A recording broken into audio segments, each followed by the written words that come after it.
Choice, your creative superpower. We have the power to manifest as we dedicate attention to our thoughts, but often miss opportunity to achieve the greatest good. Your superpower is waiting to be unleashed to unlock a fuller, more rewarding world for all. Join us every Thursday at noon Mountain Time for Choice, your creative superpower with Zoe Muro.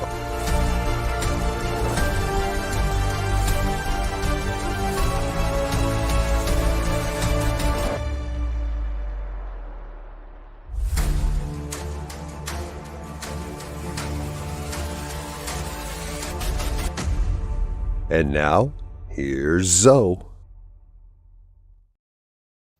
Hello, folks.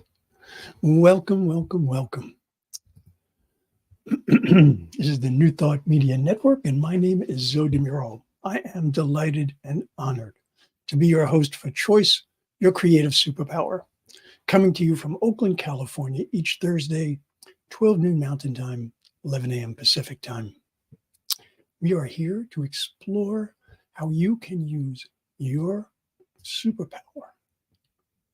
Yes, your superpower for your greatest good.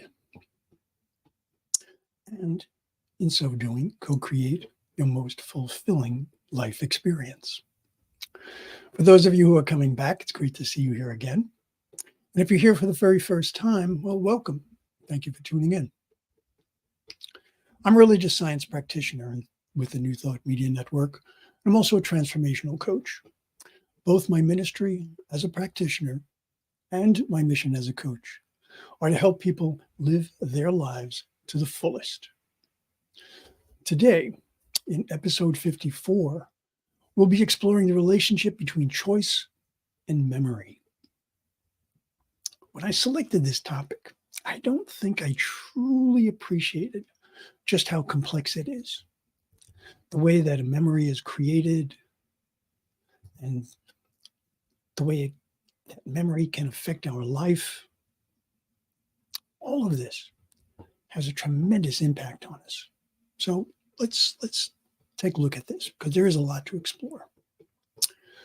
First, however, I do want to mention that for some folks, an exploration of memories can be very challenging. It can be disturbing, it can even be frightening. As always, I want you to feel safe and supported. So if you find that any of this triggers you, please be confident in your ability to simply back off if need be. You can always return to the recording when you feel more comfortable doing so. But if you're still feeling too stressed to be able to work with it, please do seek support. Here's a couple of ways that you can do that.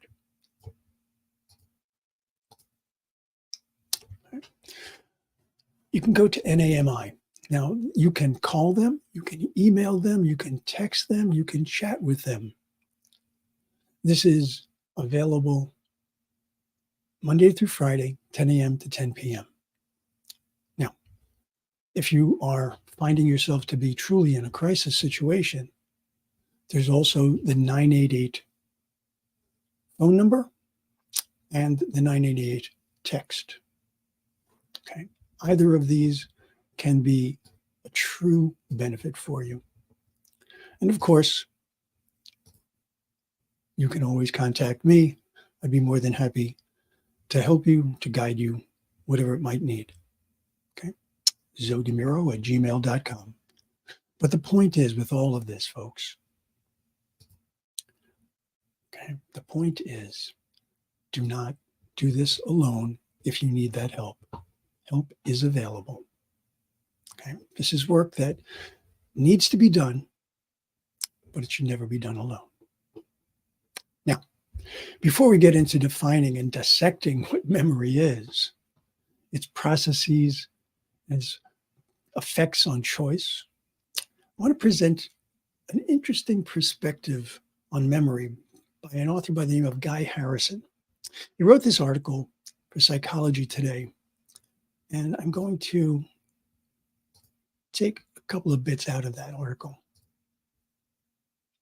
So he says, what would you be without your memories? How important is your ability to remember the past and draw on it to inform your next move? I'll answer for you, he says. It's right up there with breathing and eating. Well, I guess that's fairly important. But wait, it gets even better. Okay, now remember, this is his perspective on things.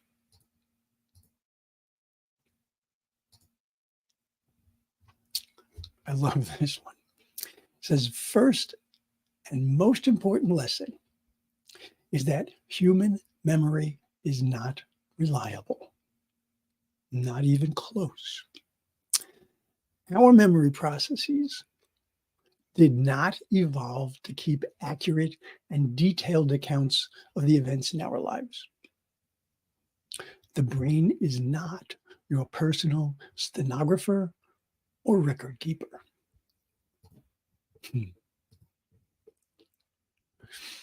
Okay, so granted, that is one person's perspective, but it's a very important perspective because he highlights aspects of memory that we're going to be digging into. Let's take a look at some dictionary definitions, though. I just want to provide a foundation, but as you'll see pretty quickly, even though it's a definition, it doesn't really necessarily tell us much that we can understand. So we'll do some exploration around that. But here we go. Okay, dictionary definitions. Memory, the power or process of reproducing or recalling what has been learned and retained, especially through associative mechanisms. And when they talk about association, they're referring to the connection between concepts, ideas, events, mental states. We'll be revisiting that one. The store of things learned and retained from an organism, that's us, from an organism's activity or experience, as evidenced by modification of structure or behavior, or by recall and recognition. Clear as mud.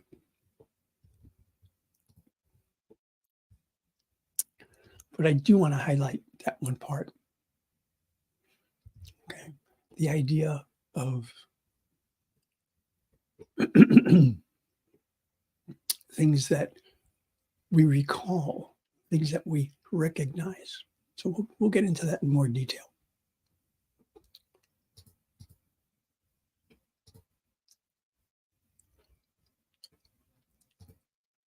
Hi, Shay. Good to see you. We'll be talking about Shay's new show at the end of this episode. Okay, let me see. Where was I? Ah, yes. So we have those wonderful definitions, but I want to go with something more basic. Okay, so let me get to this one. Okay. Basic categories of memory. We all know about short-term memory and long-term memory, right? Short-term, something that's there for retained for a short time. Long-term being something that's preserved for remembering at a later point. Oh, hey, Wayne, see you're here too. Good to see you, my friend. There's also explicit and implicit. Okay, explicit is information that we consciously recall, as opposed to information that we recall without actually being aware that we are doing so. Okay.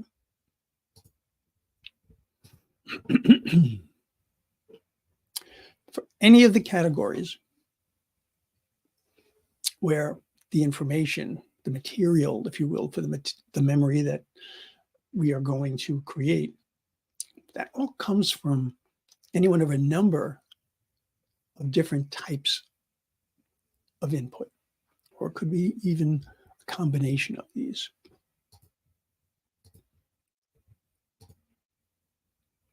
Okay. So when we look at types of memory, what's important here is not the names of the types themselves, but rather the part that explains what it means to us, how it comes to us. So, for example, something that's episodic is a memory that's associated with a specific event. Something that's semantic, the facts, the concepts, and the relationships that we pull together. Something that's procedural is how to do things, whether we're talking about doing something physically or we're talking about a mental process, things that you've learned. Short term, of course, information that's retained for a short time. Working would be short term that we are mentally manipulating. So maybe we have recalled something about a measurement, and we want to be able to take that information and translate it into some other portion of a measurement. I cook all the time and I bake. So being able to translate quantities and know that I'm producing the right amount of material to create whatever it is I want to eat becomes very important, right? But I'm not going to keep that in my memory at all times. Find it, use it, done with it. Sensory, extremely important factor in our memory. Okay, sensory impressions, the sounds, the smells, the skin sensations. Okay, some of the strongest memory instances that we have are from sensory input.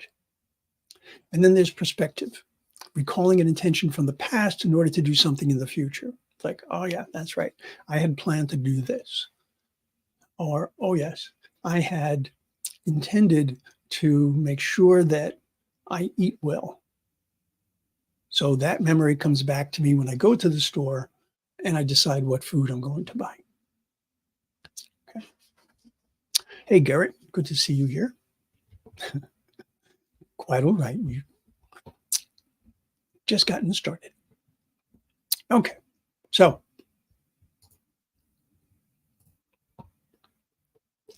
for our purposes, I don't want to dwell on the distinctions very much, but it is important to understand that there is a constant flow of stimuli that our brain needs to process. So while the how and the when and the why of that actual brain process is not as important for our exploration today, what we do to affect the process, what we do with the result of the process, and what we need to understand about how choice plays into all of this, that's where we're going to put our efforts. Now, I want you to know right up front, philosophers, scientists, psychologists, therapists, they have all been studying and arguing about memory for literally thousands of years. One thing they all agree on, the importance of how we use our memories. I remember, quite a few years ago, I had a psychology professor at Baruch College, and he staged an altercation during his lecture and then asked us to recall what happened. As you might imagine, we students had a variety of different memories based on a variety of factors. For example, if someone was actually paying attention at all or just kind of snoozing, well, not me. I paid very strict attention. Some of us were focused on the person who interrupted. Others were focused on the person who was interrupted, our professors, see how he reacted. Still others were kind of upset by the altercation, and they let focus of the situation, they lost focus of the situation completely, and they were much more concerned about their own safety. Now, I doubt that anybody would use this particular technique today, considering all the strange things that go on in our world and the violence and such. But 50 years ago, it was more of an annoyance than a danger. Why do I bring this up? I bring this up because some details in our memories were clear. Others were vague.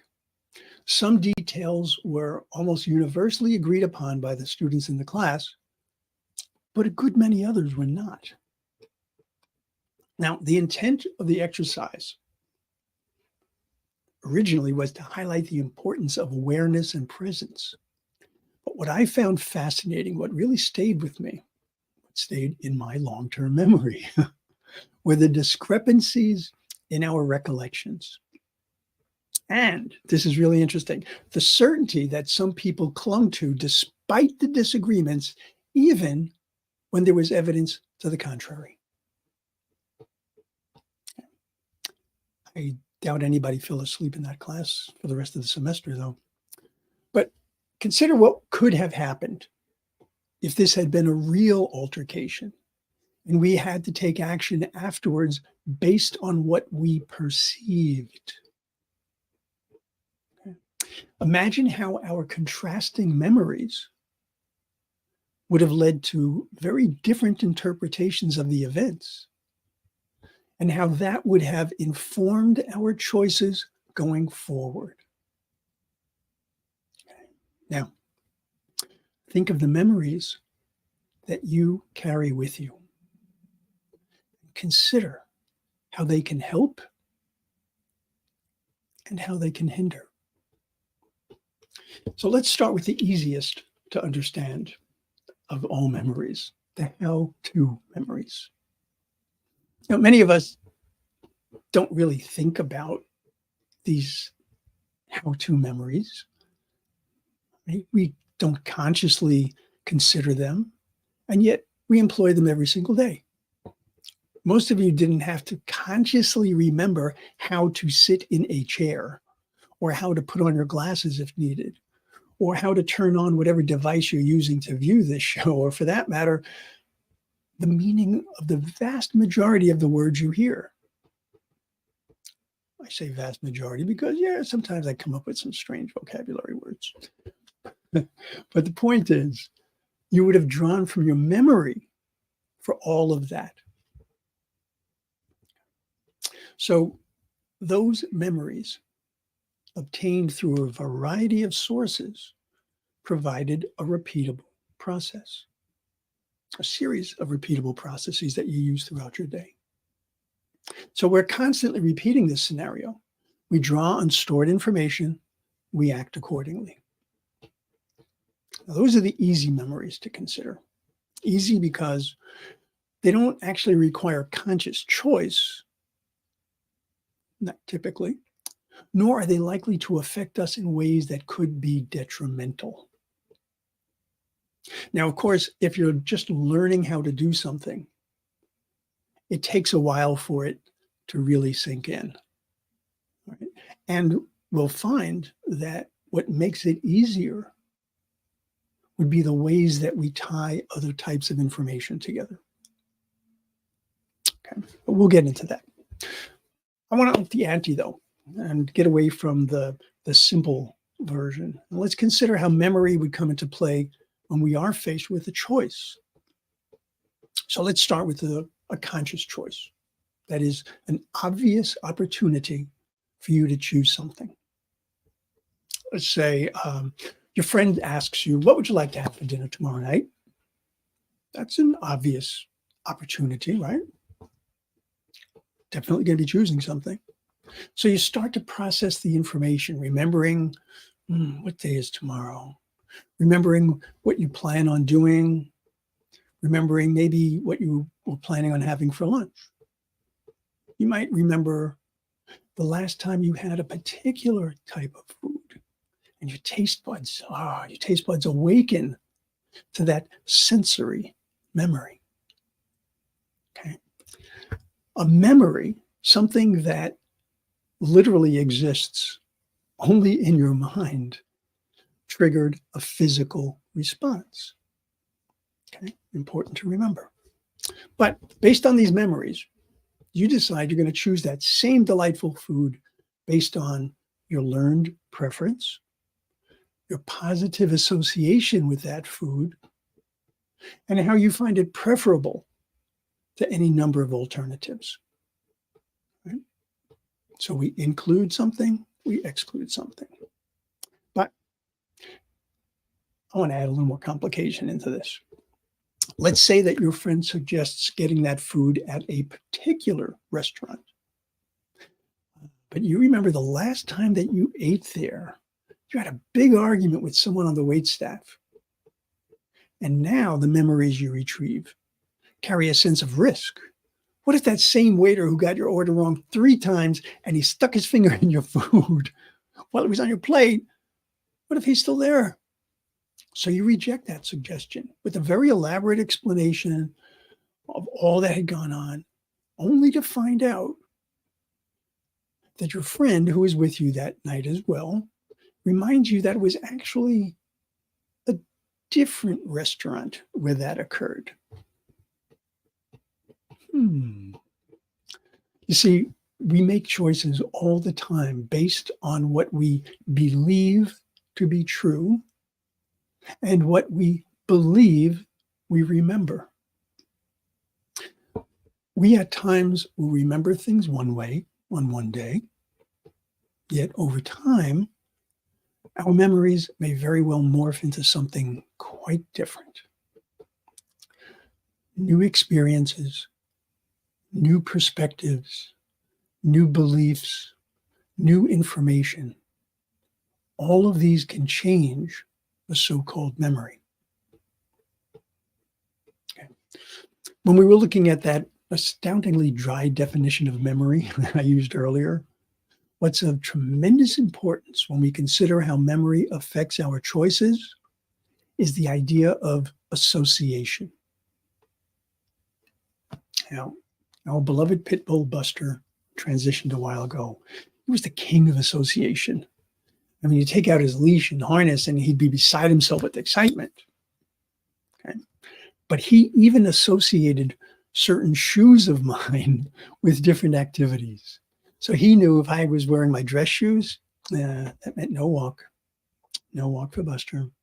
But if I had my trail shoes on, that meant we were going to be up in the hills for a long walk.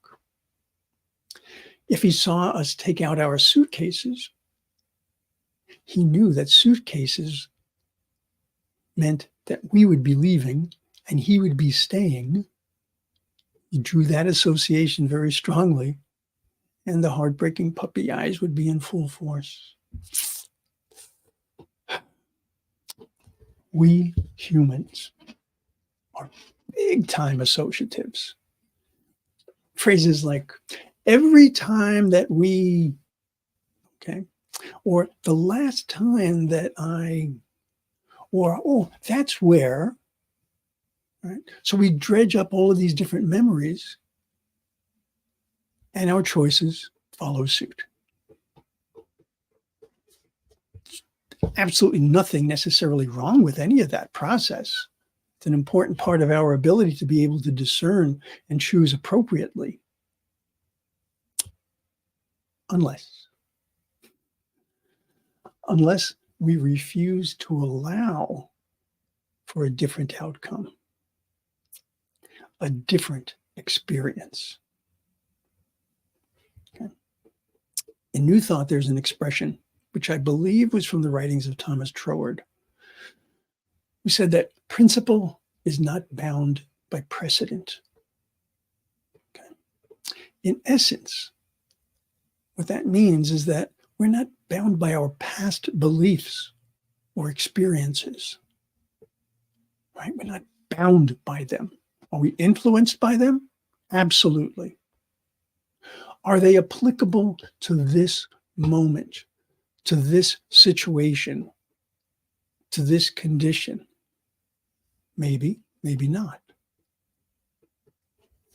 You know, these days there is a huge interest in something called generative AI, the process of artificial intelligence algorithms being used to generate or create. They create things like text, photos, videos, various types of renderings. They do this from the data that they are trained on. Okay. That last phrase is of absolute utmost importance, from the data they were trained on. AI is trying to emulate what our brains do, correlate, analyze, discern.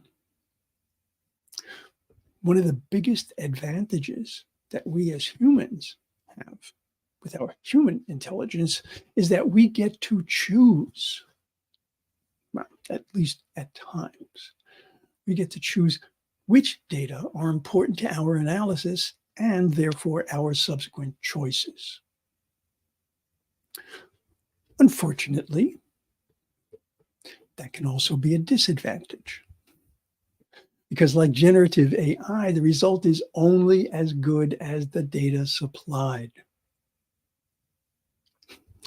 In the old days of computer programming, we used to refer to this as GIGO, garbage in, garbage out, meaning we had to ensure the accuracy of the information that we would store. Okay. So thinking about such things as how our memories are formed, recognizing that our memories are not unchangeable. They're not always set in stone. And they might not even reflect reality. Considering these things, it becomes incumbent on our ability to choose well, to consider how our memories might be restrictive rather than informative. Let me put it this way. Relying solely on our memories of how things had been, how situations typically unfolded, how we typically interacted with certain people, and they with us, that might be hampering our ability to choose well. The idea of a self-fulfilling prophecy ties in perfectly with this. You remember the last time that I saw Henry, we had this big argument. So Henry's probably really annoyed with me. I'm not particularly annoyed with him, but I'm sure he's annoyed with me, right? Because that's what you remember. And if you then approach him with that awkwardness and with that feeling of discomfort, well, guess what? Your interaction will probably be awkward and uncomfortable. Okay. There's many reasons why we wind up with memories that are not quite accurate. Okay. And there's many reasons why we create memories that last or don't. For example, our emotional response to a situation very often gets recorded along with the other information that makes up that memory, right? That's that association that I was speaking of. If it's a strong enough emotional response, our brain will want that memory to have priority in our assessments.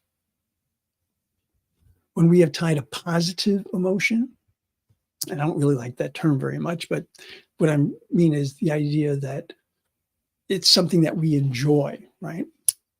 So when we consider that memory, it's like, oh, that's very enjoyable. Well, we're more likely to use that as a confirmation that we're going to make a good choice.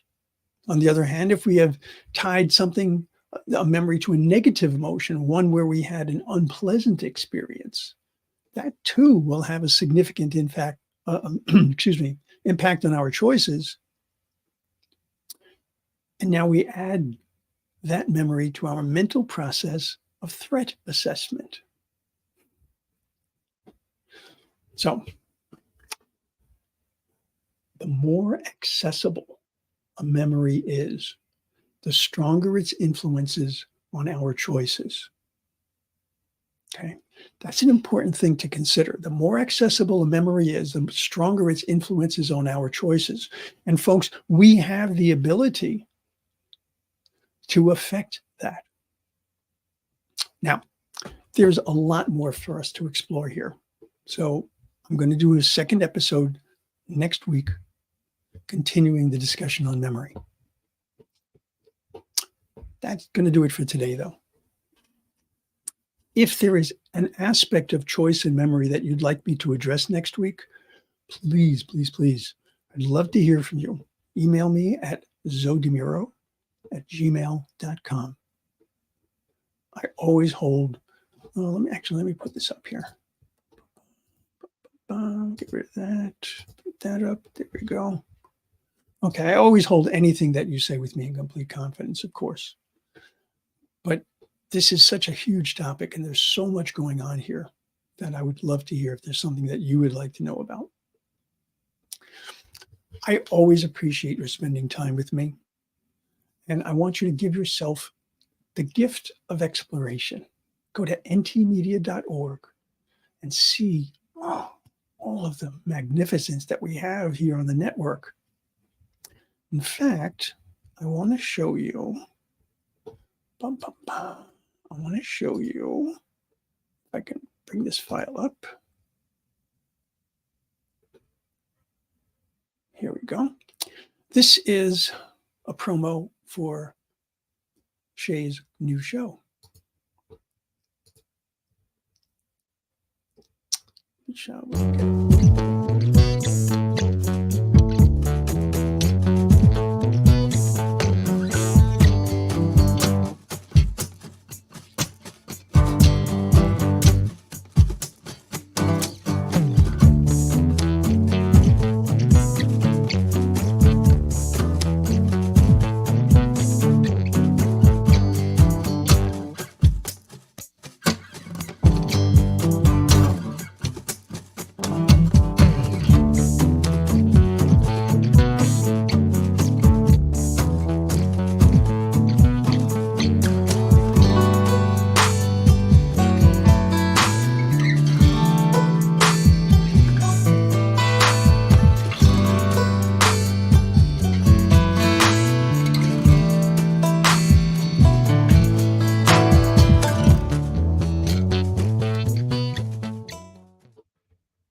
All right.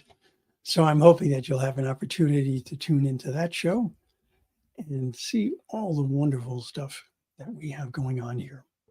Let me see. Just want to mention a couple of other things. Today at 1 p.m. Mountain Time, check out Finding the Joy in the Journey with the delightful Reverend Gina Calvario-Krupka and her special guest, Dr. Barry Fleet. 2 p.m. Mountain Time, Vibrant Living Hour with Practitioner Ken Ludwig.